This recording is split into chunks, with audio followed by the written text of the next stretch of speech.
How you doing, everybody? Welcome to my channel. This is You Too Can Be Great. This is the Marriage Bootcamp Reality Stars Hip Hop Edition Season 17 review premiere.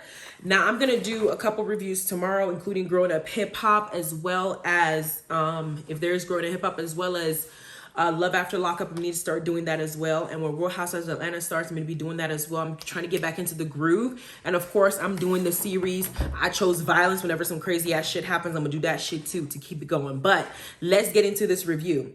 So this time around, we have several couples, some of which you're familiar with. They were being filmed in their quarantine in the hotel rooms because this was filmed during COVID.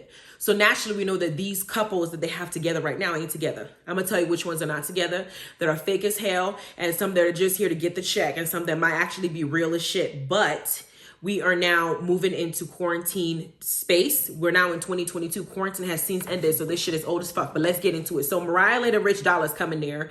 Mariah Lynn, if y'all remember, used to be a Love and Hip Hop character. She was a lot good looking. She has a history with Rich Dollaz where she was skinny, looked very beautiful. She did the song Once Upon a Time not long ago, I was a hoe. And I'm admitting that. I said, bitch, you don't need to admit that shit. You need to at least pretend like you're not a hoe. But that song was lit. And she came in, she initially was flirting with Rich. We didn't know that they had like the type of history that they have now. And then eventually she was now trying to get down with Cisco. You know, she was like, you know, we kind of macking in a little bit because naturally when some people who hang around a certain type of group of people, they come out, they have a little bit of hip hop accent that comes along with them. Mariah Lynn also expressed that she has had a long history of abuse and that her mother was not a good mother. And at some point she was the one in care of her sister's kids. So Mariah has gone through a lot of hard times that hardened her. I don't understand why the hardened times that hardened her had her having all these damn surgeries in her face that make her lips look like Kim Zolciak from Real Housewives of Atlanta. Her lips look like you don't even fit her fucking face. Mariah had a beautiful face and a beautiful body until she went and got this botched breast and this botched ass cheek that she had. That shit ain't as lopsided as Lyrica's though, but it still looks like it doesn't belong to her and it doesn't fit right. Then you got Rich in the corner over here, leader of the Creep Squad, and that's who she's fighting to be in a relationship with. How are you fighting to be in a relationship with in marriage boot camp with somebody who claims to be the leader of Creep Squad? This is marriage boot camp. He will never marry your ass, girl, especially when you didn't give up the cookies for so long. According to her, they've been on and off for 9.5 to 10 years. Bitch, it's still going to be the same. You have a 9.5, 10-year situationship that will never end. Then we have A1 and Lyrica's dumbass up in here now. As we know, A1 and Lyrica started off in Love and Hip Hop, giving us all the love that they want. They came together. They got married against their family's wishes. They didn't wait till Lyrica's mom, Pam, and her big ass stomach and her loud ass attitude and all her piercings and that fucked up ass wig that she used to have on. I like Lyrica's mom, A1's mom, because I like her personality. But she used to come on the show and I felt like she needed a stylist to help style her for her body type. Not only that, she also needed to get some good wigs, some good hair, things put together. She needs to look a little bit better for somebody who was on TV, but it just happened to be what it was. And then Lyrica's mom came in and she also needed a makeover. I mean, both of them just look like I don't even know. But Lyrica's mom and A1's mom had issues. These bitches were fighting like they were the ones young in Love and Hip Hop. They were doing the most, okay? She did, Lyrica's mom didn't throw, A1's mom already threw some cake batter on during the fight in the house. Then you got Lyrica's mom who tried to fight Pam, and then you got Lyrica's mom who repossessed A1's car, and then you got Lyrica who tells her mama every fucking thing. It was just a mess. Their drama was crazy. But to add insult to injury, they also had a lot of infidelities. A1 stepped out of the relationship several times with his freaking extensions and black nail polish, and he stepped out. Now he's calling himself Spring Break on Instagram. But he stepped out several times, and cheating allegations seem to be the big issue with them, especially when Safari came into play. There was one season with freaking Safari and Brooke, and all of them were basically saying that Safari had sent a dick pic to Lyrica. And on top of that, Safari was supposed to be friends with A1. We figured it might have been a storyline, but A1 wanted to fuck his ass up. Because that storyline was like, why the fuck are you flirting with my girl? Like, we're supposed to be cool. So that came out. And then there was a whole issue with trying to say if their son, whose name sounds like a whole phrase, what they call him? Ocean Zion Bentley. They had him. And Lyrica, A1 wanted DNA test from Lyrica because of all the shit that they've been hearing.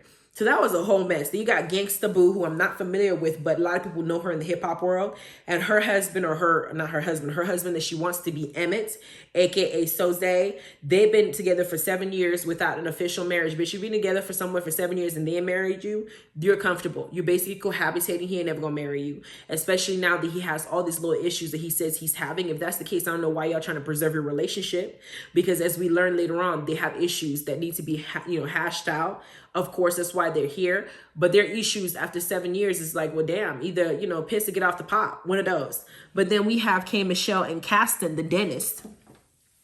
Caston looks like a well-groomed blow-up doll, the way that his face is shaped.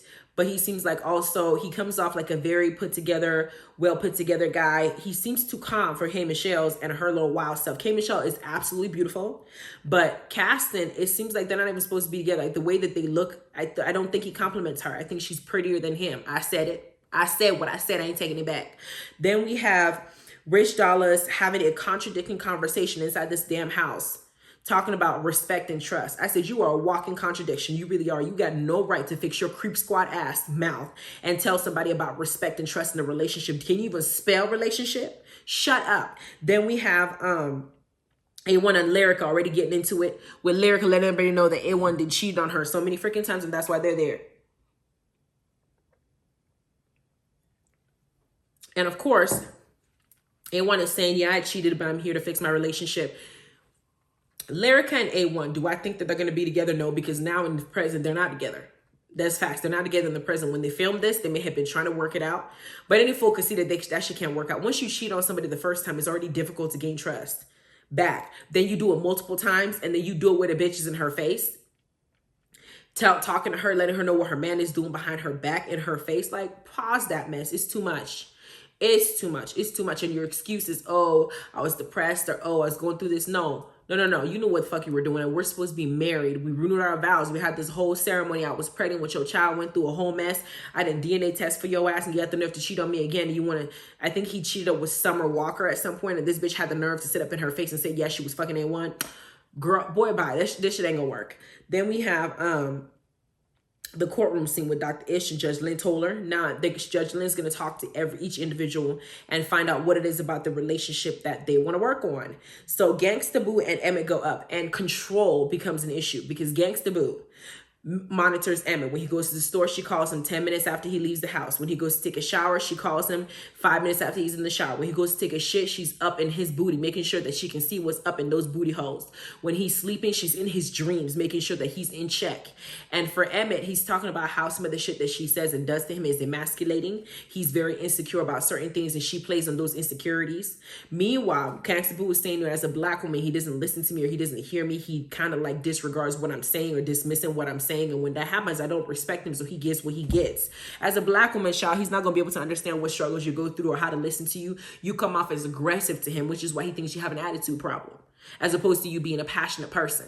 So, girl, you're going to have to understand the racial barriers in this situation and kind of learn it. Both of you guys need to understand it because they're both fighting for power. He's thinking he's being emasculated. She's thinking she's not being heard. It's a recipe for disaster. Then we have K. Michelle and Caston's boring ass go up there. Every time Caston speaks, his words seems rehearsed.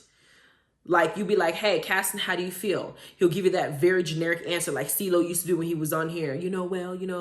I don't disagree, but I agree at the same time. I'm in between. Like, he doesn't give you a straight answer. He's very good at manipulating a conversation because if he doesn't know the right words to say, he's going to dance around it and say crap. So here K. Michelle and Caston are sitting up here facing the judge, and he's not answering none of the damn fucking questions. And one of the things they do is play the videos that they recorded prior to the show. In the video, Caston said something like, Oprah don't have a family. In a sense, he's saying that in order for K. Michelle to have a fairy tale husband, children, twins, all that stuff that she wants, she can't be this type of celebrity because Oprah was only able to get what she got by sacrificing. You can't have both. Excuse me? There have been several successful people on this earth, millionaires, billionaires that have children and have a family. It's called being a partner in life. You can't just write her off. What you gonna be doing when she's having a baby? You're not gonna be there? That's so stupid. Then K. Michelle also says that he's sweating as hell like a freaking hoe in church because he doesn't want to have this conversation. So he's dancing around and feeling aloof. On top of that, she also said that he made a comment telling her in the beginning of the relationship, after he had already showed her all his good side, he now pops up to her with all men cheat. No, not all men cheat. That delusion that's being perpetuated in the hip hop world is bullshit. Stop giving men an excuse to behave the way they behave by saying, oh, all men cheat. No, all men don't cheat. Men who don't understand that they're men cheat. Men who are very, very secure in themselves do not cheat if they respect the woman that they're with and if they know how much of the shit that they will lose if they even try that motherfucker. Like, this whole thing about, oh, men cheat, all this. Well, then hell, all women cheat. Then how about that? That's bullshit. Then we got Gangsta Boo off in the corner during A1 and Lyric's segment. This girl had the nerve to fall asleep. I said, you know what, Gangsta Boo and I gonna get along. She's my spirit, because A1 and Lyric's song sounds like a broken record. So bitch, I would have fallen asleep too. Because it seems like A1 is sitting there talking about, I cheated, yeah, but Lyrica cheated too. The only difference is she's not gonna own her cheating. Pay attention to yourself and let Lyrica get to her conclusions on her own. Because at the end of the day, Lyrica is saying that, oh, she wasn't in the house when she cheated because they had already broken up. They didn't think they were going to get back together. No, bitch, you're still cheating because you guys are still legally married. However, you need to get to that realization and to own up to your own mistakes and let A1 get to his. A1 can't just be throwing off blame, saying, well, I cheated, but, you know, it doesn't matter if I cheated first. Since you cheated too, why are you only talking about mine? Well, because you cheated first and you opened up that door. She responded in kind, but you need to just focus on yours and take responsibility for your own and let her take responsibility for hers. But trying to throw hers in her face when you're the one who actually started this mess is bullshit. It means that you're trying to justify what you did, and it's not right. Then we have K Michelle in the corner narrating everything as if she herself is a therapist, giving us a breakdown of each relationship and who's what in the corner. K Michelle is hilarious. Then we got Rich and Mariah's segment coming up, and Mariah's like, well, it's now or never. Girl, it's been 9.5 to 10 years. It's gonna be never. Then Rich said that she's damaged. Huh? And then on top of that, he says that he's a cheater, which is true. At least he owns up to it. Then she mentions him not claiming her. I said, but girl, you're a booty call to him. After 9.5, 10 years, he keeps coming back to you because he knows you were always there and he can come to you whenever he wants and you would spread your legs for him. And then he says things like, well, there's certain things that happen where he's disgusted. So you being a crease squad doesn't disgust you? You're like a walking, I keep saying he's a walking contradiction. You don't make any freaking sense. Everything that you say is contradictory to what you do. So then we have them showing a video of Mariah Lynn talking about the situation, and all I could think about was her damn makeup in that damn video. She looked like a gothic person, and her lips again did not match her face. And with that dark ass lip liner that she had going on, girl, what were you trying to do? Summon the devil? No, ma'am. I'm sorry. Mariah needs to dress for herself and dress not to try and emulate or copy whatever it is she thinks that is in the hip hop world, because sometimes it don't fit you. Then we have they go to their rooms. They have rooms like Comeback Zone and Fairy Tale Failures, and all of them have their respective rooms based on what they said to each other and what their problems are. But some of the things that stood out to me that were written in the walls in the room for them to really like paint the picture of how horrible each of them have been to each other is you're the kind of girl you fuck in the back of the car. That's what Rich said about Mariah Lynn. You're the like, she's a hoe, prostitute, we fuck you in the car. Mariah Lynn told Rich that you're the kind of person that's gonna end up alone. Then you have I Hope You Die. Then you have with a wall that says you die alone and you bitch, and it's just a lot of disrespectful shit that they were just having to look at glaring and bold in their face as usual for them to really see what they look like in a mirror. Then Dr. Ish goes to talk to Caston and K Michelle in their room. Caston dances around the question when K Michelle says you don't see me as the mother of your kids. It gets to the point to where he's like so dishonest and so like vague with his responses. I don't know if he's with her because he enjoys the sex, or if he's with her because he just thinks that this is a phase and is going to pass. But you got a girl who's wanting to have kids, who's aging, say she wants twins. They've done IVF 3 fucking times like she said. And you want to sit up here and say that she's going to be a great mother, but you don't know if she want to be a mother to your kids. But then he says that she's called him a bitch. And K Michelle, instead of saying I'm sorry, it's emasculating, but she was narrating every other couple's problems. She's saying that she dated rappers and it was cool when she called them that. But K Michelle also has a story behind saying that she got abused in one of her relationships. So maybe calling your man a bitch is not necessarily the right way, because if you're repeating certain behaviors in your previous relationship, the word previous relationship is for a reason. Y'all, it's the past. Y'all didn't work out because you were exhibiting some of the same similarities. Change it and do something else. If you're so wise about other people's problems, be wise about yourself. Then on top of that, she starts crying, and you can tell that the pain that she's gone through from some people has been too much, because Dr. Ish was talking to her and she said that she just feels like all men men are not good people. And I said, wow, men in general, it's like every single man on this earth that's ever been born, and there are billions of them. You don't think that not one of them are a good person, or is a good person? That's kind of cold. I don't know what kind of damage besides the butt whooping that she was getting from the dude that she was with that would make her feel like she's not worthy enough for a man to treat her the way that he's supposed to treat her, that all men are just bad. Like, they're just bad. If that's the case, then you might as well stay alone so you'll never find a good one. You know, it's crazy how that thought process is what she, you know, she really, that resonates with her. It's really sad. Then we have Lyrica and A1's messy ass room. Dr. Ish goes to talk to them. And of course, the issue that we're seeing is that Lyrica is broken. All the cheating that A1 has done has broken her. Can she heal from it? I have no idea if it's even possible or feasible. With that much cheating, how the hell are you supposed to believe that somebody's supposed to not, you know, all of a sudden quit cold turkey? That shit does not make sense. At the same time, A1 just wants her, just like Peter Guns wanted Amina to admit that Amina wasn't that oblivious to him cheating with Tara on her. He wants Lyrica to admit that whether you left the house or not, we were still legally married. You cheated as well. So don't sit up here and try to make it seem like because I cheated first that your infidelities don't matter, because that's a problem for me. I'm not the only person who messed up. It takes two to make a marriage, so it takes two to make it work. One of the things that he tried to say is that when he would want sex, he wants sex, and she would not do it unless it came with conditions. Now, I do know that my husband has a problem with this. You shouldn't use sex as a weapon, because as a man, for a man, it turns men off. At the same time, does it give A1 a reason to go out there and cheat? No, it fucking doesn't.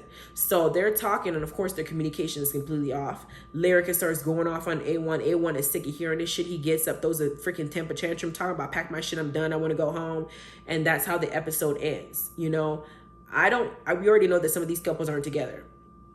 Some of them don't even look like they need to be together. But when it comes to A1 and Lyrica, they were genuinely married. So I would have hoped that they would work things out if that was at all possible. But consistent cheating is not something that I think is easy for a female to get over. It's just not possible, because once that trust is broken, you're going to be like anxious all the time. Like, what are you doing? Where are you going? Who the fuck are you fucking? So, but for Lyrica, either you let it go or you try and make it work, but constantly throwing his infidelities in his face when you stand up here saying that you want to make it work, that shit ain't gonna work. You need to, you can forgive. You know, you may not be able to forgive, but this is unhealthy because you're still living in the past, and he's actually trying to fix his marriage. I don't care for A1 and the way that he behaves, but I do think that if you're going to be here to fake this whole funk that you want to fix your marriage, you got to do right. So that's how it ended. And that was the first premiere. And I like the couples they chose. Let's just see what they're going to bring as the season goes by.